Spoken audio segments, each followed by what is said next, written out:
네, 이거는 포괄적 차별금지법의 제52조고요. 증명 책임에 관한 조항입니다. 이 법률과 관련한 분쟁에 있어 차별 행위가 있었다는 사실을 피해자가 주장하면 그런 행위가 없었다거나 성별 등을 이유로 한 차별이 아니라거나 정당한 사유가 있었다는 점은 상대방이 입증하여야 한다. 이 부분입니다.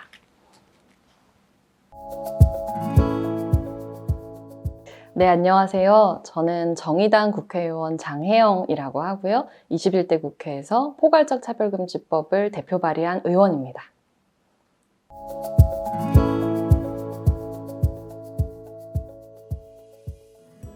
네, 제가 읽은 부분은 제가 지난 2020년 6월 29일에 발의한 포괄적 차별금지법의 일부 내용이고요.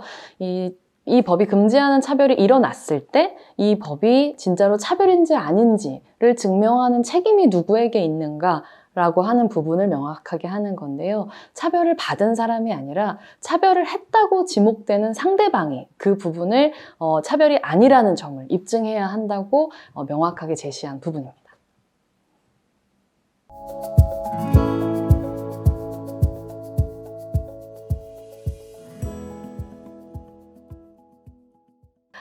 제가 대표 발의한 포괄적 차별금지법은 2007년에 처음 발의됐었던 때부터 시작해서 총 8번째로 대한민국 국회에서 발의가 됐었던 것이고요. 당연히 포괄적 차별금지법이 대한민국에 필요한 이유는 지금 이 순간에도 우리 사회 곳곳에 다양한 사회적 약자들이 그가 뭐 장애를 가졌다는 이유로, 여성이라는 이유로, 혹은 뭐 인종이나 혹은 나이나 여러 가지 이유들로 성별 정체성, 성적 지향을 포함해서 차별을 받고 있기 때문이고, 이런 차별을 우리가 공적으로 제대로 다루고 또 금지할 수 있는 그런 절차와 제도가 필요하기 때문에 이 법안이 여전히 그 제정의 필요성이 있다라고 말씀을 드리고 싶은데요. 원래는 사실 이제 2007년에 이미 제정이 되고도 남았음이 있어야 되는데, 이제 그 당시에 어떤 상황에 밀려서 당시의 정치인들이 이 법을 제대로 제정하지 않았기 때문에, 못했기 때문에 이제 결국엔 21대 국회의 이제 30대 청년 여성 국회의원인 제가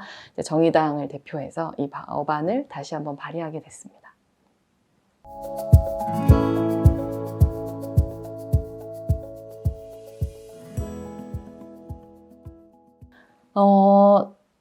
포괄적 차별금지법하고 비슷한 법제들이 만들어졌던 나라들의 어떤 입법 과정에 대한 말씀을 들어보면 어느 나라에건 반대나 우려의 목소리, 불안의 목소리들은 있었던 것 같아요. 근데 다만 지금 한국이 처해 있는 상황 정도로 그런 이제 일부 보수 개신교계의 반대가 이토록 조직적으로 이 정치인들을 압박했는가?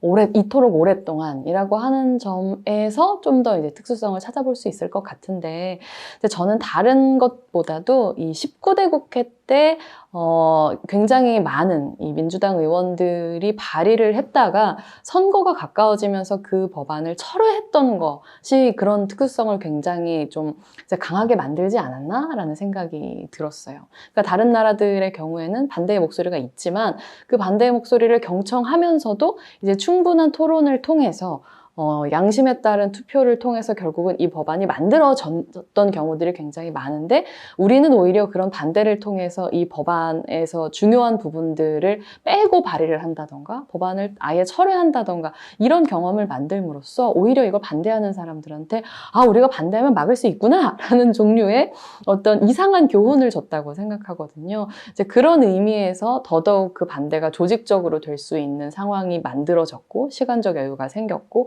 이제 그 결과가 21대 국회에서 훨씬 더 조직적으로 이제 각 지역구에 있는 의원들 혹은 이제 그 다음에 자기 정치적 생명을 이어가려는 의원들에 대한 어떤 압박으로 나타나고 있지 않나라는 생각이 듭니다.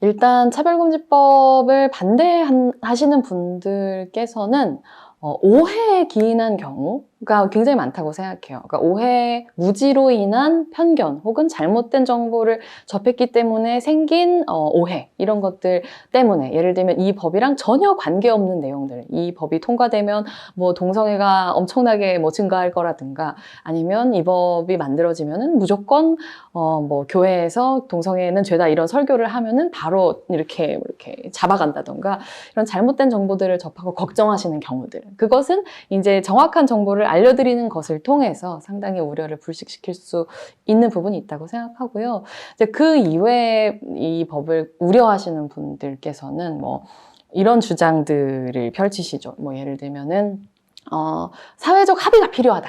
이런 아직은 이 법을 필요하다고 얘기하는 사람들은 소수이기 때문에 다수의 사회적 합의가 만들어지기 전까지는 아직 만들 수 없다. 정치인들이 주로 이런 핑계 뒤로 많이 숨는데요. 저는 이거는 뭐 별로 말도 안 되는 얘기라고 생각을 하는 것이 역으로 생각했을 때 그러면은 지금 우리 사회에서 존재하는 차별을 지속하자라고 하는 사회적 합의는 있는 건가?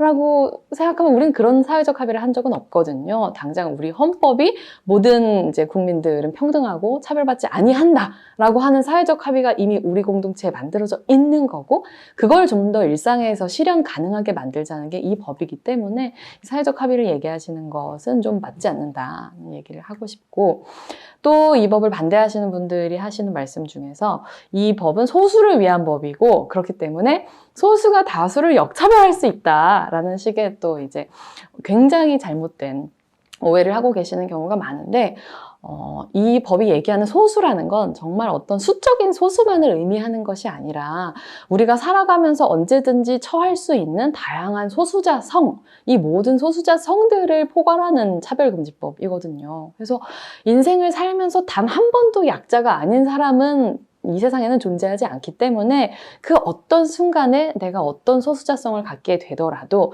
그걸로 인해서 부당한 차별을 받지 않게 만드는 말하자면 모두를 위한 법이다. 이렇게 많이 말씀드리죠.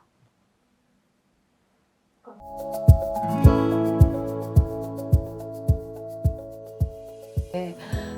작년 6월 29일에, 그러니까 21대 국회가 시작되고 한 달 만에 포괄적 차별금지법을 제가 대표 발의를 했고, 이건 굉장히 고무적인 거예요. 왜냐면은 지난 20대 국회 때는 4년 동안 이 법을 10명조차 의원들의 동의를 모으지 못해서 발의도 하지 못했는데, 이번 국회에서는 한 달 만에 10명을 모아서 4년 동안 하지 못한 것을 했기 때문에 이 부분에 있어서는 굉장히 진일보했다라는 이제 새로운 희망을 품게 되었던 것이고, 근데 아쉬운 점은 이 발의하고 나서 거의 1년이 다 되도록 국회에서 제대로 된 논의를 이제 들어가지 못하고 있는 부분이 있어서 이 부분에 있어서 많은 시민들의 어떤 이제 참여와 촉구가 필요한 부분인데요. 그러니까 국회에서 법이 만들어지려면 이제 상임위원회, 이 법 같은 경우에는 국회 법제사법위원회 에서 소위원회를 통과하고 그 전체 회의를 통과하고 그 다음에 본회의를 통과하고 이런 이제 통과의 수순을 통해 이제 법이 만들어지는데요.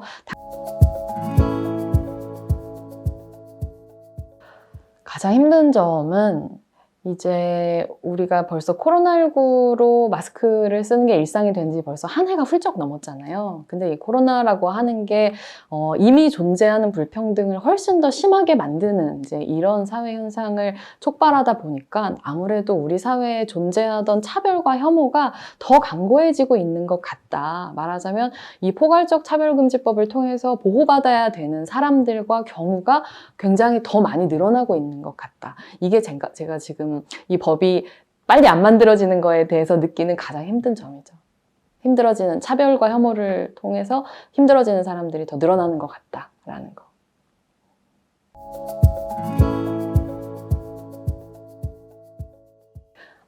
역설적으로 가장 힘든 점하고 다 있는데요.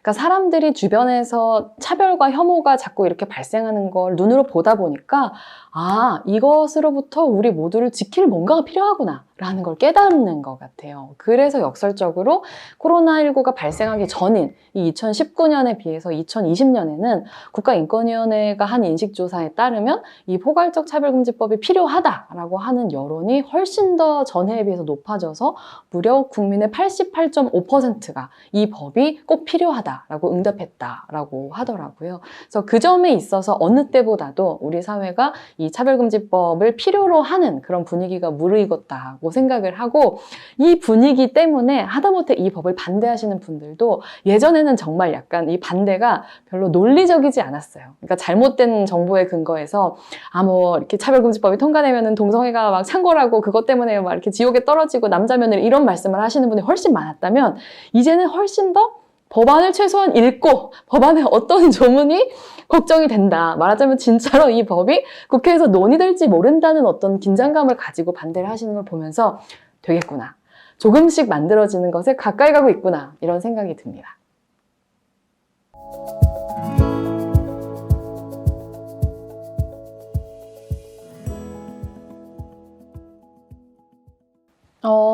아까도 말씀드린 내용이긴 하지만 차별금지법이 제정되기 위해서는 일단은 법안이 발의돼야 되는데 2단계는 클리어를 했고요. 그래서 국회에 지금 법제사법위원회라고 하는 위원회에 이 법안이 상정되어 있는 상태인데요. 그 법사위에도 회의가 여러 개가 있어요. 그래서 그 중에서 이제 법안 소위라고 하는 곳에서 이게 실제로 이제 상정이 돼서 그 안에 의원님들께서 이걸 가지고 이제 토론을 일단 해야 되고요. 그리고 제정법이기 때문에 공청회라고 하는 단계를 거쳐야 됩니다. 그래서 이 법에 대해서 이제 시민사회를 포함해서 각계각층의 얘기를 들어보는 공청회를 거치고, 그 다음에 그 법제사법위원회 전체 회의를 통과해서 최종적으로는 본회의를 통과하면 이 법이 이제 대한민국에 만들어지게 되는 것이죠. 네.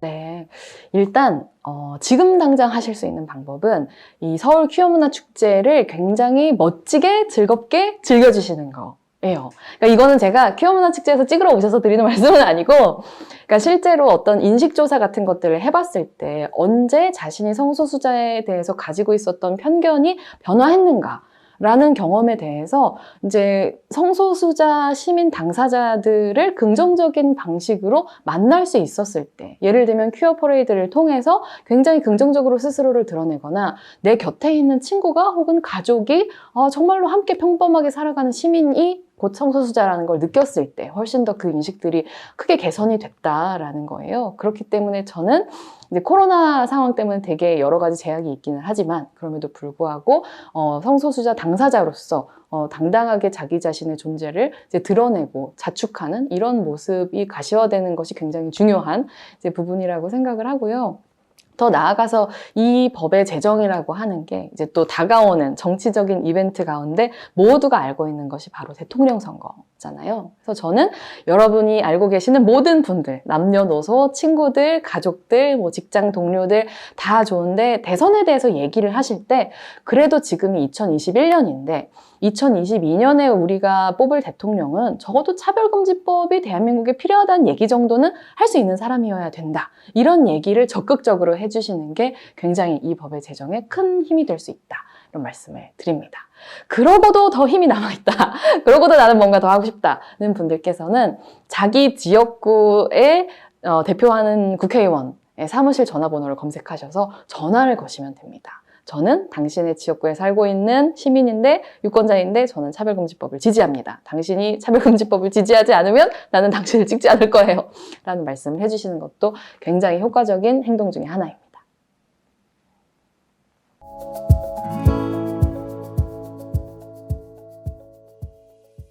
벌써 22번째를 맞이하는 이 서울 퀴어문화 축제 개최를 다시 한번 진심으로 축하드리고요.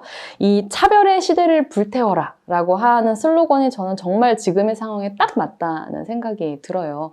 그러니까 여러모로 어려움이 겹쳐있는 이 시대에 어떻게 보면은 가장 어두운 시대야말로 오히려 희망의 불꽃을 활활 불태우기 가장 좋은 타이밍이라고 생각하기 때문에 이 차별을 불태워서 평등의 불꽃을 가장 멋지게 환하게 밝혀올리는 퀴어문화 축제가 되기를 희망합니다.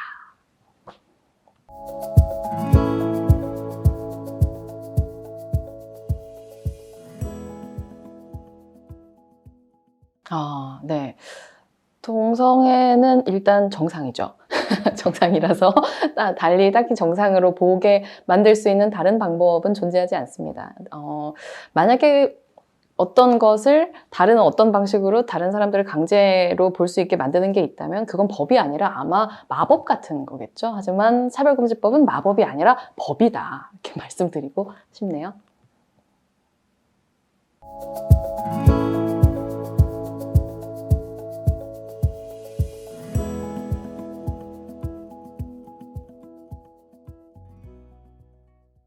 네, 정확히 지금 대한민국이 조장하고 있는 것은 이성애이고요. 동성애를 조장하고 있지는 않고, 애초에 인간의 성적 지향이라고 하는 것, 혹은 성별 정체성이라고 하는 것은 다른 누가 어떻게 조장하고 말고 할 수 있는 것은 아닌 어떤 개인 고유의 영역이라고 하는 것을 이해하실 필요가 있다고 생각을 합니다. 근데 다만, 만약에 차별금지법이 제정된다면 그 이전보다 동성애자가 더 많아진 것 같아요 라는 느낌을 받으실 수 있다고 생각해요. 몇몇 분들에 대해서는. 그러나 그것은 정확히 말하면 동성애자에 대한, 성소수자에 대한 차별이 없어졌기 때문에 성소수자들이 스스로를 더 편안하게 드러내면서 표현하면서 살아갈 수 있게 되었기 때문이지, 성소수자가 인구학적으로 뭔가 그 수가 막 갑자기 폭발적으로 증가했다거나 이렇기 때문이라고 생각하시는 것은 별로 합리적인 추론은 아니다. 이렇게 말씀드리고 싶어요.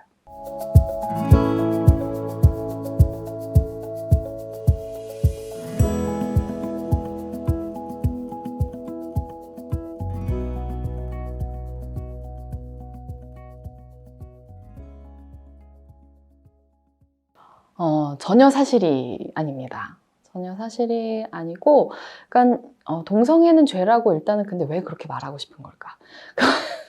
네, 그 표현의 자유가 존재하죠. 표현의 자유가 존재하는데, 이제 공공장소에서의 TPO라고 하는 게 일단 기본적으로 있는 거잖아요. 차별금지법하고는 관계없이 공공장소에서 소란을 피우는 것은 지금도 이제 대한민국에서는 네, 어떤 공공법규에 어긋나는 행위이기는 하죠.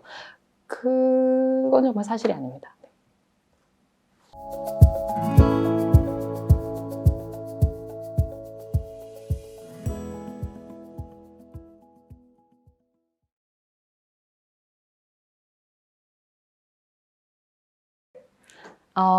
일단 포괄적 차별금지법이 과 비슷한 법제들이 이미 제정된 뭐 영국이나 혹은 뭐 뉴질랜드나 네덜란드나 이런 나라들이 망하지 않았습니다. 그 나라에도 결혼제도는 존속을 하고 있고, 동성애 인구가 폭발적으로 늘어나지도 않았고, 출산율도 한국보다 높게 유지되고 있죠.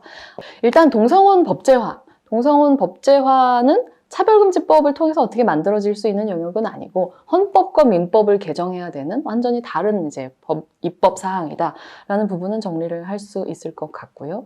어쨌든 차별금지법을 굉장히 위력적으로 봐주시는 건 감사한데, 그보다는 상당히 얌전한 법이다 말씀드리고 싶네요.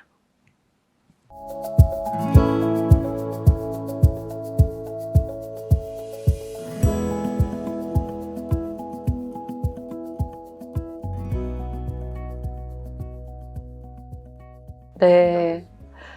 일단 수가는 이제 동물학대이고, 아동성애는 성범죄이죠. 차별금지법은 범죄하고는 아무 상관이 없고요. 대한민국에서 일어나고 있는 성소수자에 대한 차별을 금지하자라고 하는 내용을 포함하고 있는 법제입니다. 수간과 아동성애하고는 아무 상관이 없습니다. 정말 사실 차별금지법이 이제 그 법안을 한번 읽어보시면 23 곱하기 4의 형태로 되어 있거든요. 23은 뭐 성별, 연령, 장애, 뭐 성적 지향, 인종, 언어 등등등 이런 23가지의 차별 금지 사유가 있고요. 4개의 영역이 있어요. 고용, 교육, 뭐 재화나 서비스의 이용이나 공급, 그리고 행정 서비스로 돼 있고, 24분 곱하기 4에 이 구체적으로 어떤 부분들을 차별로 이제 금지하는지가 구체적으로 나와 있거든요. 그래서 혹시라도 정말로 이 법이 수간이나 아동성애까지를 뭐 이제 옹호하는 거 아니라고 생각하시는 분들은 법안을 한번 차분한 마음으로 쭉 읽어보시면 그게 아니라고 하는 걸 잘 아실 수 있을 겁니다.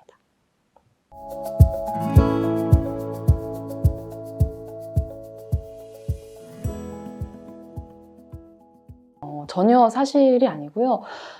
역시 법안을 읽어보시면 좋겠다. 그러니까 차별금지법이 금지하는 차별금지 사유 중에 중요한 한 가지가 종교에 대한 차별이에요. 그래서 종교를 이유로 한 부당한 아무 이제 합당한 이유가 없는 차별로부터 시민 여러분을 보호하는 법이 바로 차별금지법입니다. 그 반대가 아닙니다.